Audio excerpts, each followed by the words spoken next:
মেরকে তেলের মধ্যে ভেজে নিতে হবে মাছটাকে, যেরকম নর্মাল মাছ ভাজা হয় সেরকমই।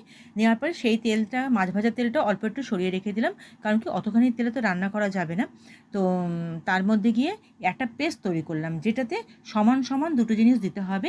আমি 6টা বড় বড় আট ট্যাংরা ছিল, তো ওটার জন্য 1.5 টেবিল স্পুন সাদা তেল নিয়েছি, আর 1.5 টেবিল স্পুন পোস্ত নিয়েছি।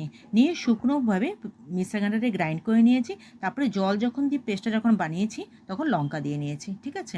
লঙ্কা দিয়ে পেস্টটা বানিয়ে নিয়েছি, সেই পেস্টটা দিয়ে দিতে হবে। সামান্য জলের ছিটা দেবে, কারণ কি যাতে লেগে যাতে না দেয়, কারণ কি তিল আছে। তারপরে গিয়ে টমেটো পিউরি ছিল, টমেটো পিউরি দিয়েছি, তোমরা টমেটো পেস্টও দিতে পারো। দেওয়ার পরে এটা যেই তেল ছাড়বে তখন জলটা দিয়ে ওই মাছ ভাজাগুলো দিয়ে দেবে। মাছ ভাজা দেওয়ার পরে যে যেরকম জল রাখবে, গ্রেভিটা যেরকম হবে সেই রকমভাবে গ্রেভিটা রাখার পর এবার গিয়ে নামানোর সময় কাঁচা সর্ষের তেল দিয়ে একটুখানি ফুটিয়ে নিয়ে তারপরে নামিয়ে দেবে, ঠিক আছে।